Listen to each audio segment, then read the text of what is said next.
Yeah, so I'm going to talk about a lot of Agile applies outside IT, I found. This has become a mission of mine. And I'm going to talk about how you use that to develop business strategies so that you end up building the right things. Use Agile to build the wrong thing well, or to build the right thing well. Just a little bit about me. This is the important stuff on the right here. I'm really passionate about transforming people's working lives, or following what Sedge said yesterday, I should say I'm strongly dispassionate about transforming people's working lives. And I want to create workplaces where it's fun, it's satisfying, it's meaningful, top to bottom. So it's not just the managing executives that are having fun. And I work with a whole variety of companies. So what's the problem? Well, the problem as I see it is that many organisations, they may have a set of goals which represent things that they want to accomplish in the business. They may have a set of products, or products they want to create, and a product delivery stream, and this is where lots of good Agile techniques can be going on. But there's a chasm in the middle. The chasm in the middle is, how do we do this? What should we do? What strategy should we take in order to get to where we want to with our business goal? Is it that should we be creating a product? How should we be providing a service? What are the important aspects of all of that? And many organisations don't know what to build, and the chasm of strategy means that what happens is people come up with an idea, and you get that highest paid person's opinion problem, no problem, that was mentioned yesterday morning. That strategy gets chosen through force of argument or personality. Opinion comes into it, and the business commits itself down a whole route which may last for years on just the basis of the strength of an opinion, and we don't know if that strategy was actually effective or the right strategy to do. So in a way, business strategies like that are like a waterfall project, or like a traditional long-running business project, full of risk because we don't know if we're going down the right direction. And you can see the value of bad strategies, or the lack of value of bad strategies, if you ever watch The Apprentice and you see different teams, and what happens is they've got a goal, that's usually clear, then they pick a strategy, and some of them pick really bad strategies and they end up with a crap product, even if they execute well. So that's what we're trying to avoid here. And quite often, the goals of the business are not clear and actually not well stated as well. So I'm going to talk about and look at that. How do we address it? So let's look at some examples. So this is quite typical of what you get for companies calling a strategy that they use. So we're going to increase our profits by 30% in the next 2 quarters. Well, first of all, for me, that's a goal, that's not a strategy. It's not a statement of how, it's a statement of what we want to achieve. It's also very inward-facing, so I don't recognise that as a good strategy or a good goal. It should be outward-facing, looking at the benefits to customers, and of the customers and the services and products the organisation provides. It's quite self-serving as well, and again, self-serving approaches to goals and strategy take you in a negative direction. And it's meaningless in general to the people on the ground. It's never going to be an effective strategy for an organisation if people on the ground of the business can't see the relevance, can't buy into it. They're not likely to show in all those profits, for example, so it might get the executives excited, but not the rest. And it's also unactionable. Again, we can't see what we're going to do to get there. And a good strategy is something that you can action, that everybody can look at and say, okay, I can see the work I'm doing is contributing to that. So here's another one. We'll deliver the best possible customer experience through a total focus on customer need and service, for example. Now this is a strategy, there's a how in there, but I think this is pretty meaningless and vague to most people. What's the best possible customer experience? What's the total focus on customer need? How do I know if I'm working on a call centre desk that what I'm doing is contributing to that? It's not something that we can test, it's not something we can directly action, it's not directly useful. So these kinds of things masquerading as strategies is not what I'm talking about. Another one here, we're going to go digital and we're going to automate our processes, very common. Again, it's inward-facing, so what's the benefit of that to the customers that we're serving? It's also fairly meaningless. What does it mean to go digital? What does that mean if I'm working in accounts, in HR, in finance? Which processes? How are we automating them? Why are we automating them? It's not something we can directly action. Or we aim to become the market leader in 2 years through aggressive expansion of products and services to our top 20% of customers. So that's pretty self-serving. Why does being the market leader benefit other people or customers we serve? It's fairly vague. What's an aggressive expansion? We want to be aggressive, but the way that we're expanding. And it's fairly unactionable. So these are all examples of things which which I don't consider good strategies. So just be aware that out there, when we talk about goals and strategies and mission and vision and tactics and other things I'm going to mention today, there's lots of bad examples where I don't think people really understand what they're doing and what they're saying, and it leads people down bad routes. I want to look at a case study of bad strategy and why it matters. So Kodak, for those of you who remember it, they actually invented digital cameras in 1975. And then in 1981, they had a prediction internally that a report was produced that said, within 10 years, this is going to revolutionise our industry. We need to embrace this technology and become leaders in digital cameras and digital technology techniques. We've got the technology to do it, we've got the experience, we're a huge market leader, we've got the scale to deliver this, and that's what we should do. We reckon by 1991, and they said 1991, this would be the change in the world. And actually digital camera penetration happened a little bit later, a little bit more slowly than that. So they're in perfect position to go ahead and capitalise on this change in the market and technology. And what happened? Well, 30 years later they went into bankruptcy, having completely failed to take advantage of this and failed to put into place an effective strategy. They didn't act, even though they had the time to do it and they knew what was going on. So what went wrong? Well, if you go back in the history of Kodak, so when it was Eastman Kodak, and even before that when George Eastman founded the business, in the 1880s he came up with this mission and vision. And you know, mission and vision, a lot of people are very cynical about this because their experience of these is they're meaningless, they're waffly, they're vague, they're not useful to people on the ground. And that's a real shame because, as we're going to discover today, it's critical to have clear, important, concrete, punchy missions and visions that actually everyone can buy in and direct the direction that the business goes in. So George Eastman's mission was really simple. At the time, photography was esoteric, expensive, restricted to a few. He wanted to make it into an everyday affair. So I want to take this technology and put it in the hands of the ordinary person in the street so they can take pictures themselves and take advantage of it. And his vision was a world where the camera is as convenient as the pencil. You know, and that's very tangible, very direct. Everyone can relate to that. And if you want to know more about the Kodak story, there's a link at the bottom which you can follow. And this enabled him to put into place a series of very practical strategies, quite risky, some thought at the time. They were the first to go into film rolls rather than photographic plates. You know, plates was where it was at. There was a huge market in photographic plates. Why would we go for rolls of films? They're brittle, they jam, they can catch fire, dangerous, risky new technology. Well, why? It was because he could see that film rolls was a way of making photography far more convenient, far more portable. Cameras would be smaller, it would make the process easier, you could take the film to be developed. And that was a technology that was compatible with the mission he had and the vision he had of making cameras as convenient as the pencil. And later on, they also embraced the Technicolor process. Now, when that first came out in film, it was very poor quality. You had to have multiple cameras, and they had to be synchronized, and one was blue and one was green. They kept going out of synchronization. It was really expensive for a movie theatre. You had to go in and have somebody adjusting and fiddling with the cameras and break the film partway through so it didn't get out of sync. But again, he had the vision to see that this would actually turn the experience into one that was much greater and much better for people. Photographs would come to life, and movies would come to life much more with colour involved. And then what happened? Well, when you look back at 2000s, this is what the mission and vision looked like of the organisation. So we will build a world-class, results-oriented, diverse culture based on our 6 key values, blah, blah, blah, which will grow more rapidly, blah, blah, blah, competitors, customers, consumers, solutions, competitive advantage, differentiated, cost-effective.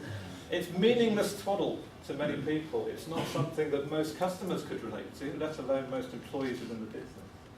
And the vision is to be a world leader in imaging, you know, and you can imagine millions of people around the world bowing down to Kodak becoming a world leader. Yeah, we really want that. So they lost their way, and those principles and the simple effectiveness of that, the immediate, concise, effective, motivating force of that throughout the organisation was lost. They forgot why they existed, they forgot what they were for, and they failed to follow the strategy. And so, had they actually continued with that, then they would have embraced the digital camera revolution, because it makes things far more convenient to film rolls. You no longer have to go processing to the shop to get your film processed. It's cheaper and easier and more convenient. So this business of mission and vision and setting effective strategies from that and clear goals is really important.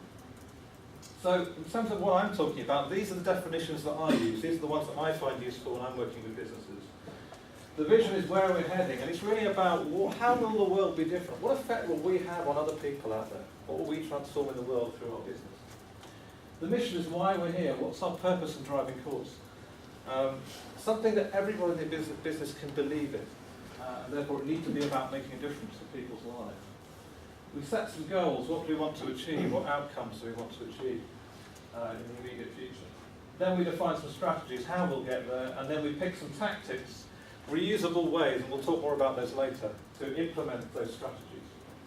And I've got a series of articles talking about this if you're interested on my website. And this bit down here, strategies and tactics, is where we can bring in some agile goodness. We're going to be introducing the concept of business strategy cards, an analogue of user stories. So we'll see that a bit later. So let's look with the mission first. Now the reason I start with a mission is that the purpose of the business is in many ways more important than the vision of where you want to get to. Sometimes your purpose can outlive your vision because you've achieved it, you've reached that. And it's also the thing that gives you juice, it gives the business energy, it gives people the vitality to come to work. So these are the sorts of things that are important to the mission. It needs to be external.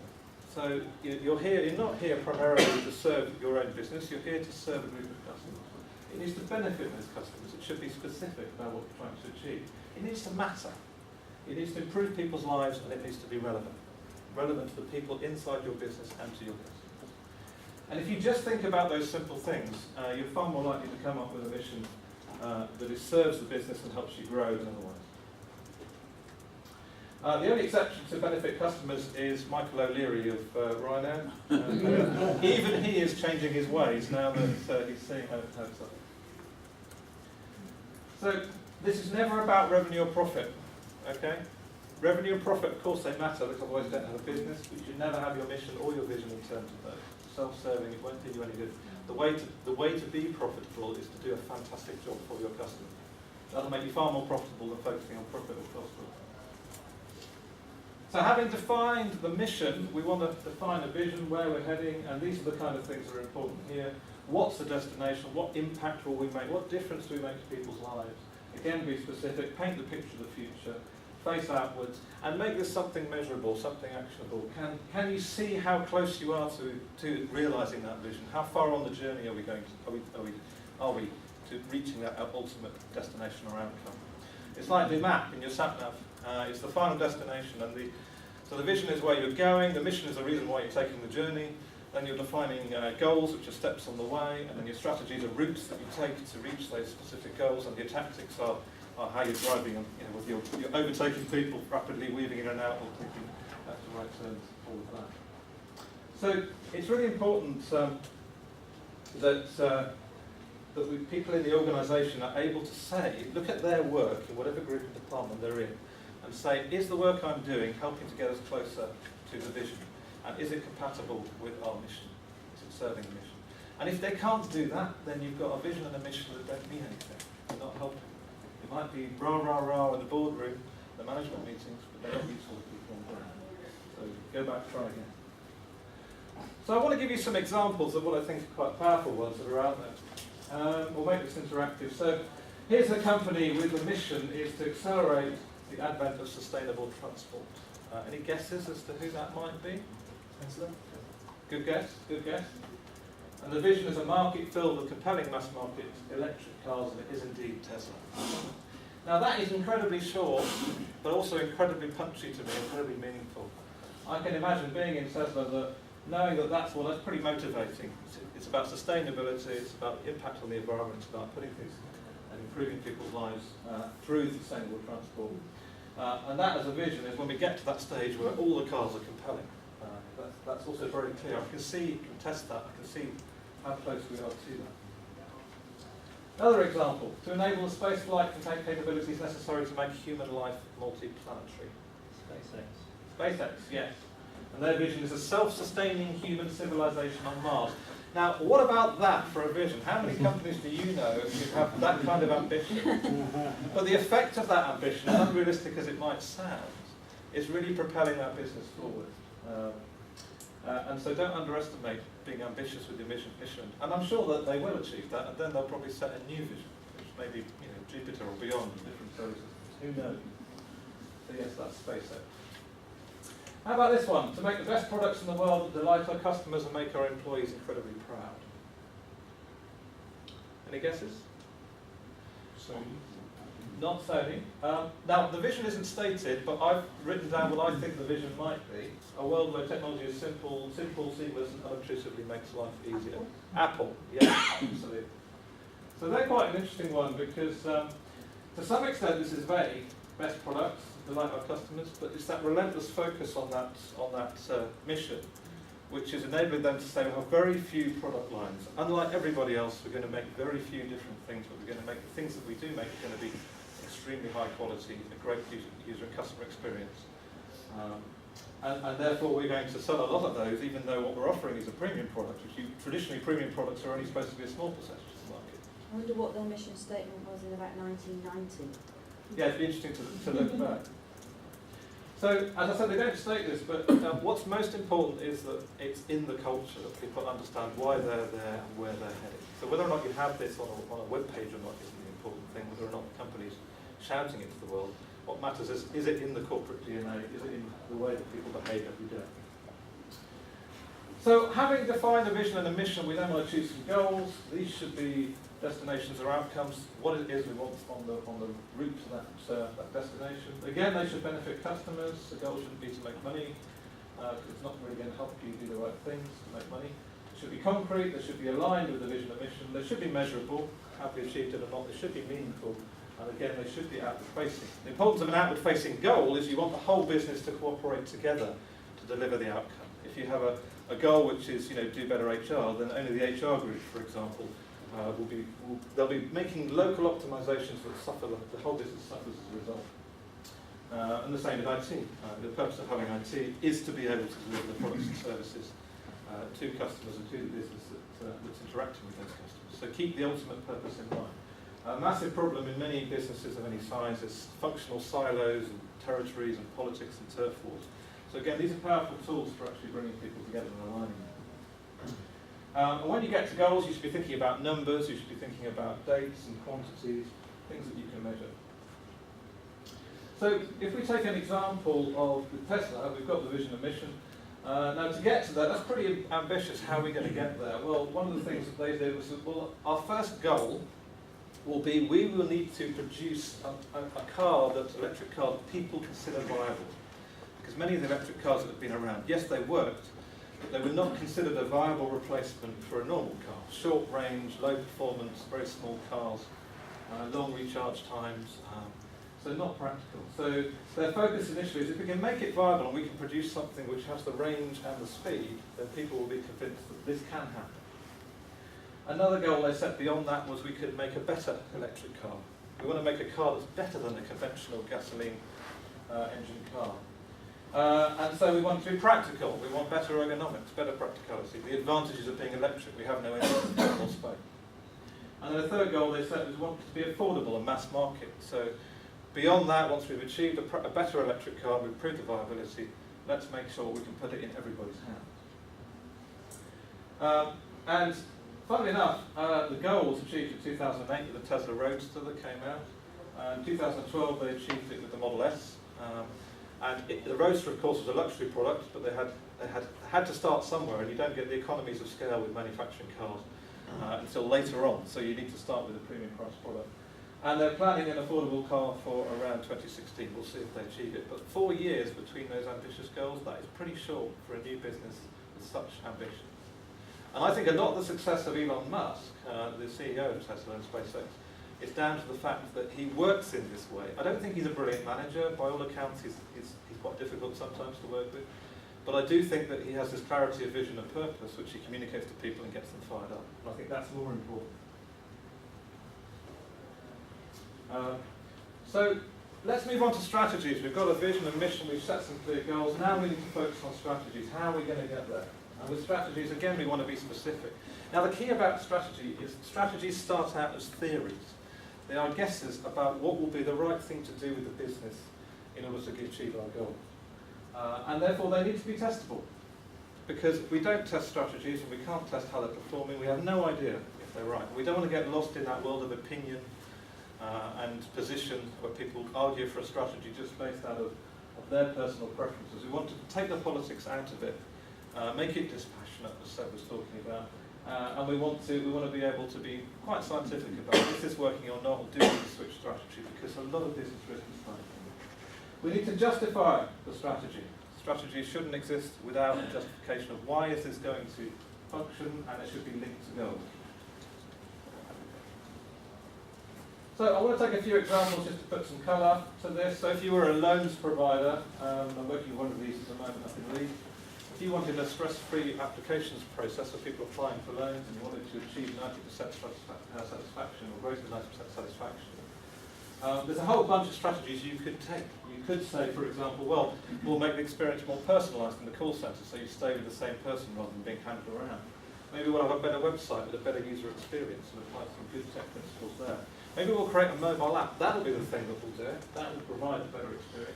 Perhaps it's about awareness and advertising. So we need to make people aware of what loans we offer so they can pick the right one. Or maybe we should outsource the whole application process because there are companies out there who can do it better. But actually, you know what? Maybe the problem here is our products in the first place. Maybe we should be simplifying the loans we offer so that they're easier and more accessible to people. And this is a challenge. The minute you want to get into implementing a goal, you come up with all these strategies that people argue for. But which one do we pick? We can't do them all. We've only got so much time and money. And that becomes the critical thing that we want to decide. Another example, let's suppose you're a local community and you want to clean streets, and you want to achieve that through community action. And that's your goal. I can see whether the streets are clean or not. There's lots of things we could do. Maybe we should create a website to build awareness and to get the message out. Maybe we need to hold local meetings where people come and we talk about what we can do. And we try and sign people up to different activities. Maybe we need a poster and ad campaign. Or maybe we should liaise with the council and work with their street cleaners and other facilities in the environment department. Or maybe we should have an Adopt Your Street campaign where people take pride in their local street. Or maybe we should use social media. There's all these possible strategies that people could use. But again, you could easily commit a lot of time and effort to one that's not going to function and not going to work out, and then lose energy and lose people from the project and not succeed. An interesting example of this clean streets with a council-driven situation is Nigel Tyrrell's work. He's the head of Environment Services for Lewisham Council. He instigated a programme called Love Lewisham, where he got people and council workers and community members engaged to work together. They had a mobile app in 2004. That's how forward thinking they are. They're now moving beyond apps into a post-app world where they're using data to... All these council employees and workers are traversing the streets every day in their normal course of business and using them, taking the opportunity of when they're passing a street to report incidents, to clean up incidents, to be proactive before the community even notices, let alone reports. So strategies can be difficult to pick. So going back to the Tesla example, the strategy they picked to get to the viable electric car was, okay, low volume, it's going to be expensive, so we're going to be in the luxury space here. So let's create a luxury sports car. Now we looked around, what could we use? We're a new company, we don't want to build everything from scratch. Okay, those guys at Lotus, they have a Lotus Elise that we can take. They'll sell us the chassis, they'll sell us the body, they'll sell us key components, we can ship those over and we can fit our electric car drivetrain to this. So at this point, they have no idea if this is going to work, right? But it's looking promising. Then they created, below that, a number of more detailed strategies that follow. Okay, given that we're doing that, how are we going to do the battery pack? So I had a research into, now conventionally electric cars use large battery cells, and it's still the case for most manufacturers today in the world.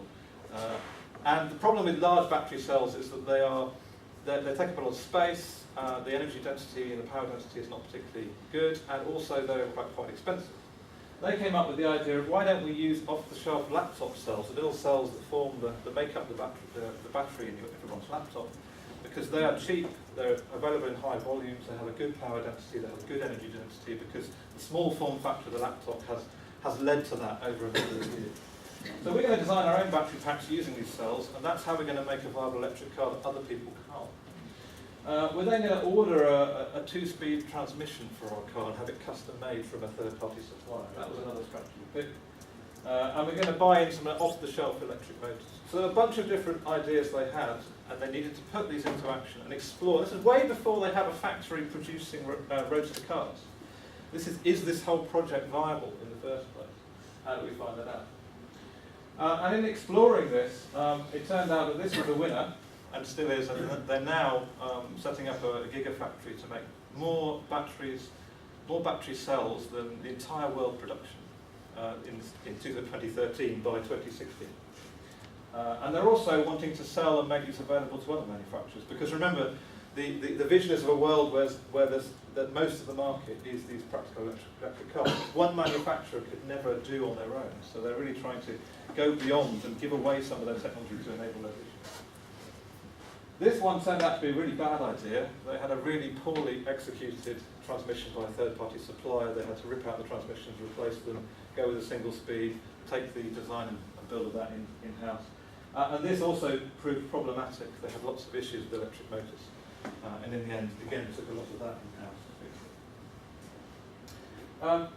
So you might be thinking, well, there's different layers and levels at which this works. And yes, there are. So you can have, just as with user stories in Agile, you can have epic stories, feature stories, and individual user stories. You can have epic strategies, strategies that focus on different aspects that we need to prove to make sure that this is the right way to go before we commit ourselves to a full product development. And there's experiments, which I'll talk about more later, which is the equivalent of individual things we want to test.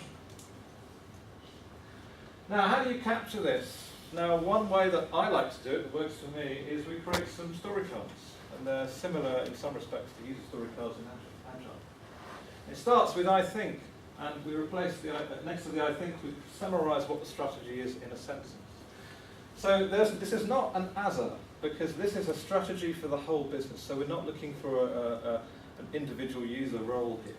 We want the strategies to be end-to-end and helping everybody enable the accomplishment of the entire business. We say I think rather than I need or I want, because we want to emphasize this as a theory. This is someone's opinion. At this point, it's not tested, and keep people's mind on that. I think this strategy will deliver.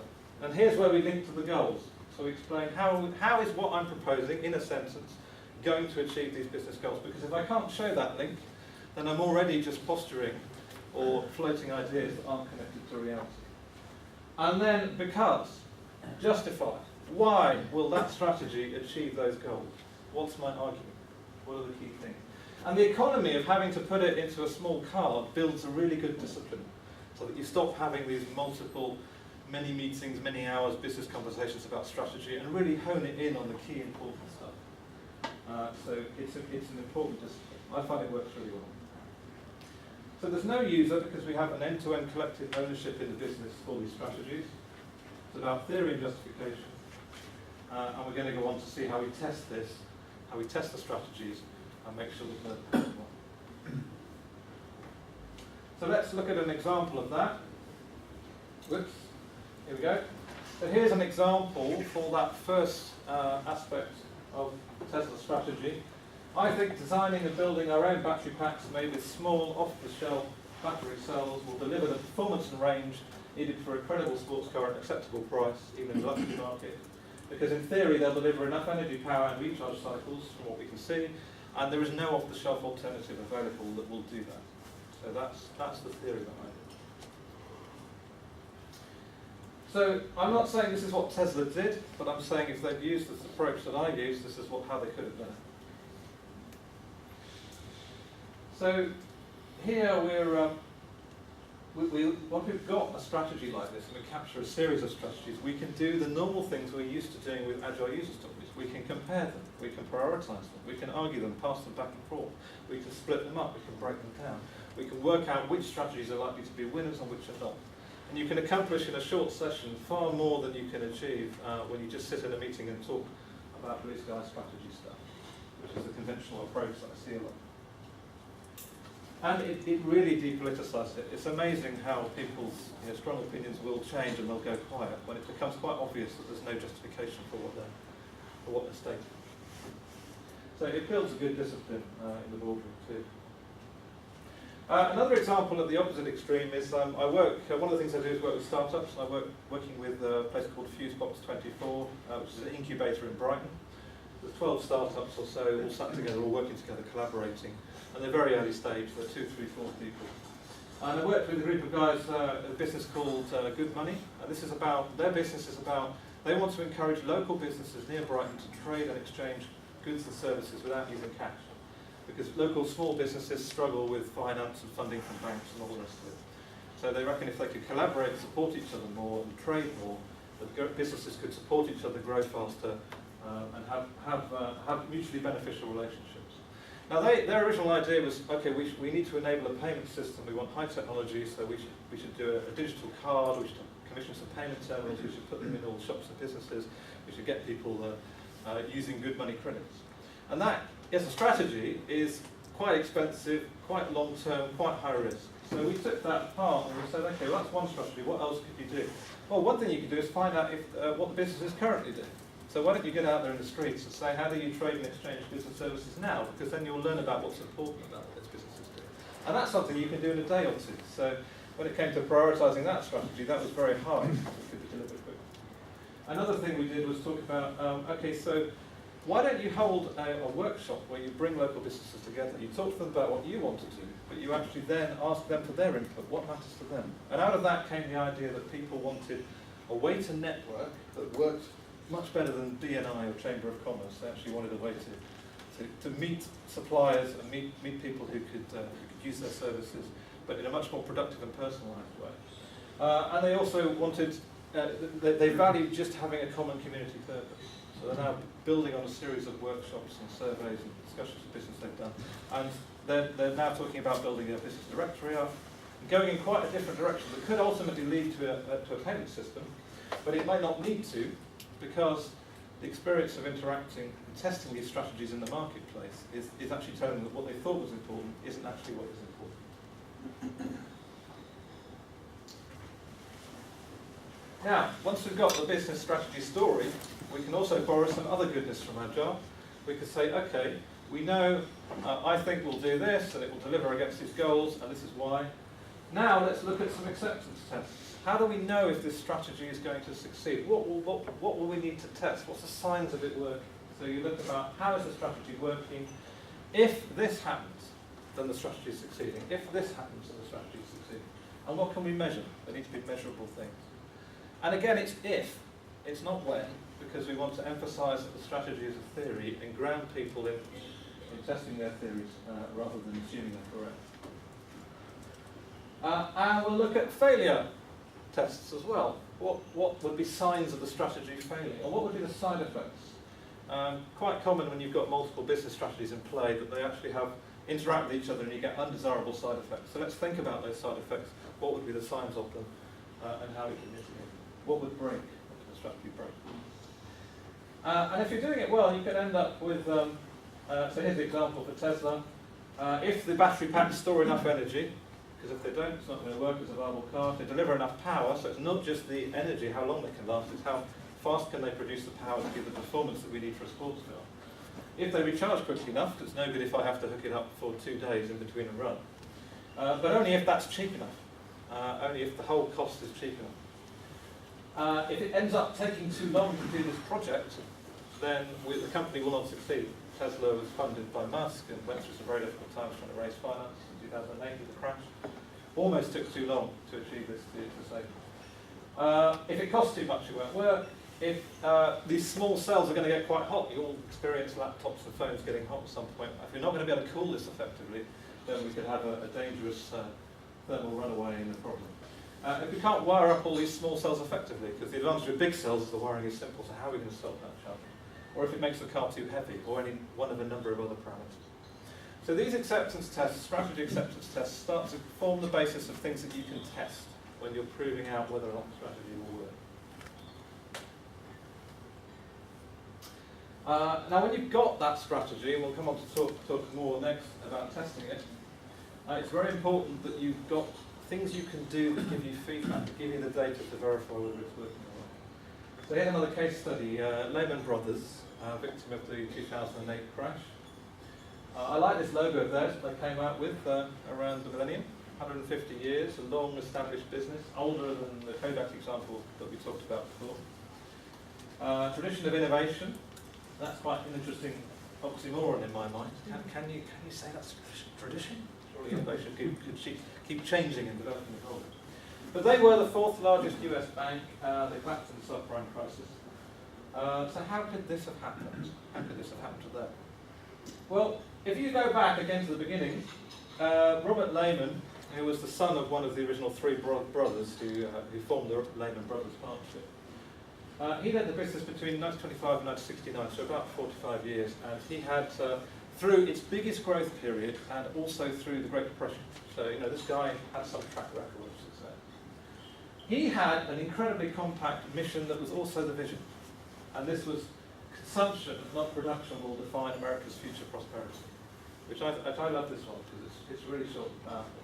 So it's consumers, which is where we need to look at supporting as our business going in terms of investing and providing banking services and finance. Not the producers, not the factories, not the same time that people were going on about the miracle of the Model T, Ford and mass production. These guys were looking ahead at what's going to come next and how are we going to take advantage of it. And this allowed them to invest in some incredibly risky businesses at the time. Motion pictures that we talked about earlier with Technicolor, but also airlines, these funny things that try to fly in the air, incredibly dangerous, incredibly expensive, who would ever want that, never reach the mass market. And also retail businesses, transforming the way that people shopped from the old-fashioned approaches to what we have today. So again, there's a marvellous simplicity and brevity which allows them to take some big risks but keep the company focused on the industries that they would support. What happened by the 21st century, or around the turn of the century, it was this. We are one firm, whatever that means. I'm sure it doesn't feel like that for most people on the ground at the time. We're defined by our unwavering commitment to our clients and shareholders and each other. Well, lovely words, but what does that mean? Our vision is to build unrivaled partnerships. Well, that's actually a goal, I'm guessing. A value for clients through the knowledge, creativity and dedication of our people leads to superior results for our shareholders. So shareholders matter more. Again, it's waffly, it's long, and it's not what we want to see. So what happened was they ended up investing in these things called CDOs, the collateralized debt obligations, where the debt was sold off, transferred, sold off, bundled up, transferred. No one ever knew anymore who owed what, or what was underpinning all of these debts that they'd bought into. There was no feedback, it wasn't connected to the vision and mission that they originally had to the founders, there was no clarity across the business. 99% of the employees had no idea that they even had this exposure at risk, which tells you a lot. And in fact, there were three big property investment funds that they were heavily exposed to, which collapsed, which caused the collapse of the bank. So, another example of the importance of this vision and mission and then executing through a strategy. So, how are we actually going to bridge this chasm? Well, we've talked about strategy stories, and now we need to look at applying our test-first principles in how we execute those strategies so that we can verify that we're right. How do you do this? Well, if we look at the principles of test-first development with Agile code, writing a unit test, running tests, new test should go red, write some code, run all tests goes green, refactor and repeat. We can do something similar with the business strategy. We can write a strategy test following on from those acceptance steps. We can run all of the tests so we can inspect what's happening in the business and what's happening with the experiments that we're running and see whether or not we're getting the results. But obviously, if we're doing something new, it's not going to pass that test. The battery pack is not there, it's not going to perform. We can perform an experiment. That's the equivalent of running a code. Short-term, quick, maybe not on a day or two, but it should be fast and rapid, as we'll speak later. We run all our tests and we should be getting a agreed result. That means our strategy has been validated. It's a good chance it's going to work. We can then move on to hone the strategy. That's what we call, we already have a word for that in the strategy space, refactoring, learning, and we repeat. So it's an analogue of the same process. Now, incidentally, when I mentioned the strategy stories, I quite like strategy stories as an approach for technical architecture, because if you think about technical architecture, that's the how of how we'll implement these features in Agile teams. So sometimes I see teams using conventional user story structures for that, and I think the strategy is better because it focuses the architect's and designer's mind on the facts of theory about how we implement the system. So, If we want to write a strategy test, we can use the acceptance of failure side effects. We can start saying, well, will our new battery packs deliver enough energy and be specific? Will it produce enough power? Will it weigh under the limit that we need? We can have a whole series of tests that we define, and we're then able to measure. We then want to run the test. So in the case of Tesla, they've obviously got to have equipment that can measure the performance of whatever they're prototyping and building. But in other cases, we're saying, do we have what we need in place to run these tests? Are we getting the numbers out of the business or the marketplace or the products, the services that the consumers that we're interacting with? Can we test this? The new test should be failing. Can we verify that? And then we're going to run some experiments. Now that's where tactics come in. So tactics are reusable ways to get to places. So reusable things that you can use across different strategies, different times, different goals. They divide and conquer the problem, so they make it easier to take a small step. They're like little techniques, and they're small steps that give you rapid feedback.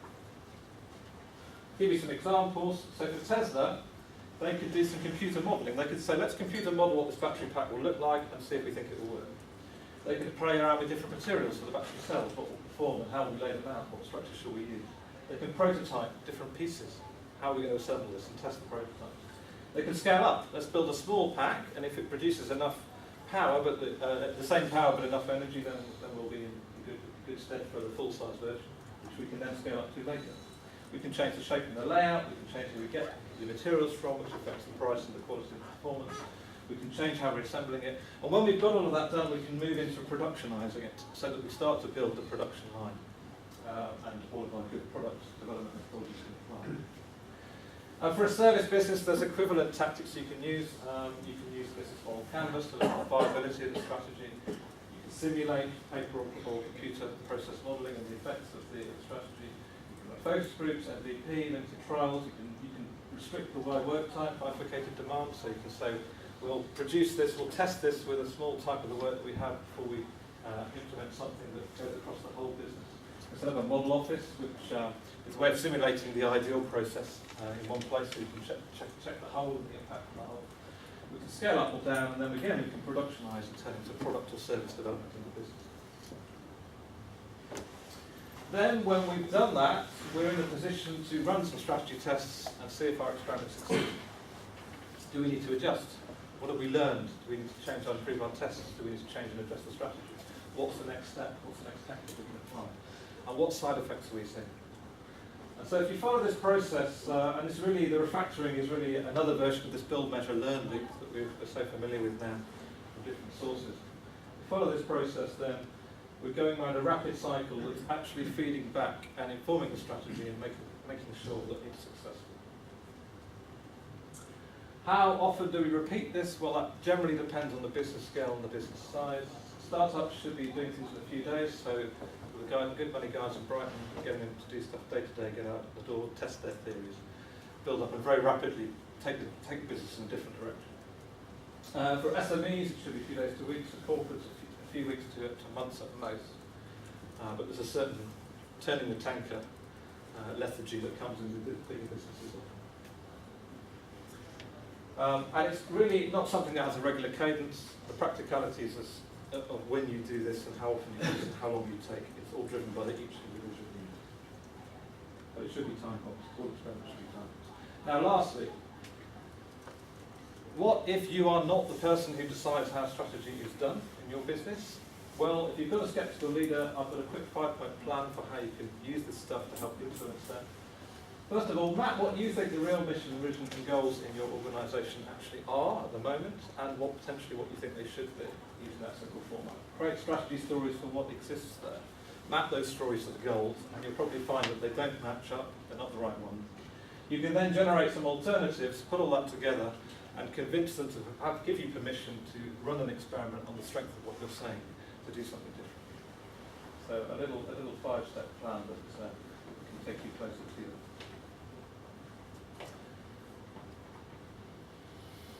And keep plugging away. Thank you very much. Thank you. Good luck.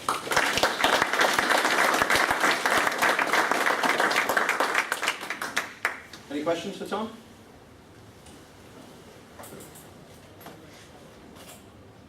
Yes. It was very interesting you used the Kodak example.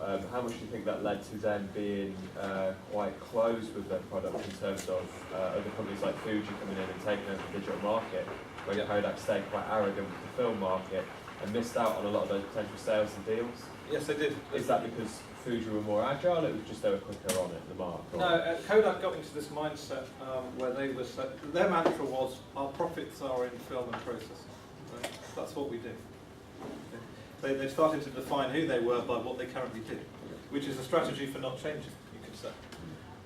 And they were quite arrogant about that. They actually tried to launch projects to go digital, but no, they didn't have the support of the organisation. They didn't succeed. They didn't succeed politically within the organisation because there wasn't that clarity of purpose from a sensible mission and vision.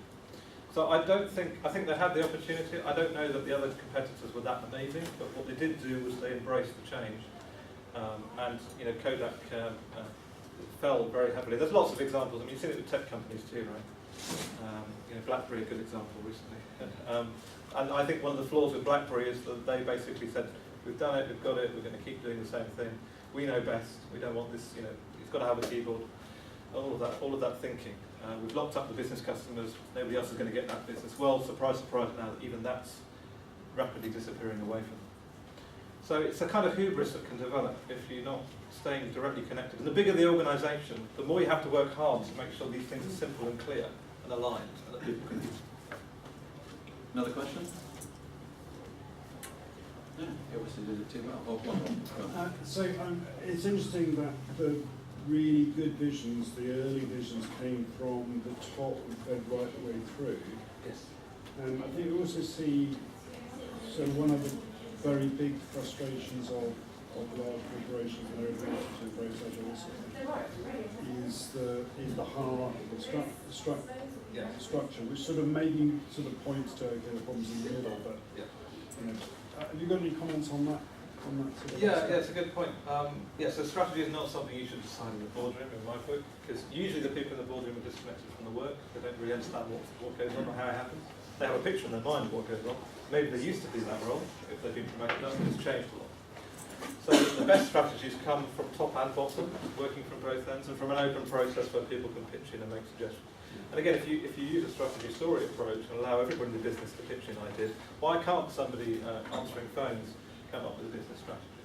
If you have a process of, we were talking in the XP session earlier on about filtering, new ideas come in, let's filter them out and let's get rid of the bad ones quickly. So you can encourage a lot to come and have an aggressive pruning process where you then filter things and get the strategies ahead, down to a smaller step which you can then promote ahead up to the decision making. I think when you're talking about change in businesses, it's the middle management that's often the problem area. You get rah-rah leaders, executive leaders wanting to push forward. And if they're serious about change, people on the ground love it because they get the freedom to do something new. But it's the people in the middle when you go agile as a business. Middle managers, their job can change the most. And you may well need fewer people doing that role, but it doesn't mean you can't use those people's skills better in another way. That could be the blocker that means that nothing actually changes. Yeah, and something we talked about in a Kanban conference recently is actually that middle can be the blocker, but it can also be the enablers of this stuff. Because so we said, the problems in the middle, let's get rid of the middle layer. Actually, the problems in the middle, let's get the middle to understand this kind of stuff. Well, let's get them engaged in the process of talking about change. And the question they always have is, what will my job look like? Yeah. Let's start painting a picture of what it could look like, because there's loads of evidence, right? More of a coaching mentor role, the whole area of servant leadership, being able to go across the business, spot problems, work together to bring people together to fix them. These things are actually quite fun to do. Much more fun than filling in Gantt charts or writing reports for most people. They might be alien, but if you approach that conversation in the right way and get them on side, you only need enough of them to be early adopters to show the way, others start following, and then you can get a cascade going. Thank you. One of the things Tom and I were discussing earlier, and the work that we do with clients as well, is in vision working. You had a look on the web, a collection of the best visions in the world, and the ones that are most applicable are all less than 15 words. The rest of them waffle death, and you see the companies are just, as you said. Anyway, thanks very much. Thanks again, Tom. That's brilliant.